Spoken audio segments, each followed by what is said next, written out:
আল্লাহ আমার রব, এই রবি আমার সব। হযরত মুয়াজ রাদিয়াল্লাহু তাআলা আনহু বলেন, মানুষ চলাচলের পথ বন্ধ যিনি করবেন তিনি এই হাদিসটি বেশি করে লালন করা উচিত। হযরত মুয়াজ রাদিয়াল্লাহু তাআলা আনহু বলেন, আমরা রাসূলুল্লাহ সাল্লাল্লাহু আলাইহি ওয়াসাল্লামের সাথে কোনো এক যুদ্ধে গিয়েছিলাম। আমাদের সাথীরা এমন গাদাগাদি করে অবস্থান করতে লাগলো যে চলাচলের রাস্তাই বন্ধ হয়ে গেল। রাসূলুল্লাহ সাল্লাল্লাহু আলাইহি ওয়াসাল্লাম একজনকে ঘোষণাকারী পাঠিয়ে ঘোষণা করিয়ে দিলেন যে, যে ব্যক্তি অবস্থান স্থলকে সংকীর্ণ করে দেবে বা চলাচলের পথ বন্ধ করে দেবে সে জিহাদের সওয়াব পাবে না। এই হাদিস দ্বারা কি বোঝা গেল, আসুন আমরা সেটি বিস্তারিত বলি। ইসলামের এবং মুসলিম মুজাহিদগণ এমনভাবে অবস্থান করছিল যে পথিকদের চলাচলের অসুবিধার সৃষ্টি হওয়ার উপক্রম হয়েছিল। এজন্য এরূপ ঘোষণা জারি করেন, যারা কোনো সৎ কাজের উদ্দেশ্যে সফরে বের হবে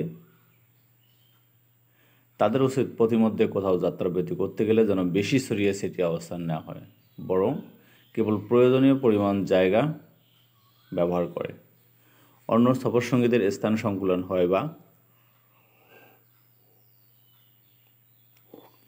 যাতায়াত ও চলাচল সমস্যার সৃষ্টি হয় এমনভাবে সৃষ্টি করা ঠিক নয়।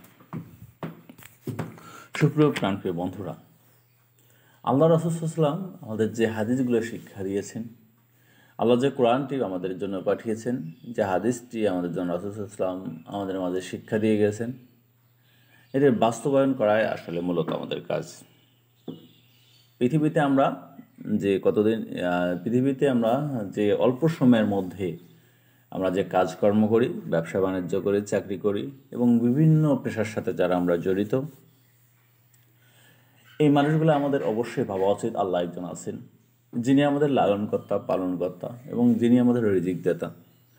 তিনি আমাদের সব কিছু, তিনি আমাদের রব, তিনি আমাদের মালিক, তিনি আমাদের সব। আমরা তার কাছ থেকে এসেছি এবং সেই আল্লাহর কাছে আমাদেরকে ফিরে যেতে হবে। এজন্য আসুন আমরা সবাই মিলে আল্লাহ তাআলার হুকুম পালন করি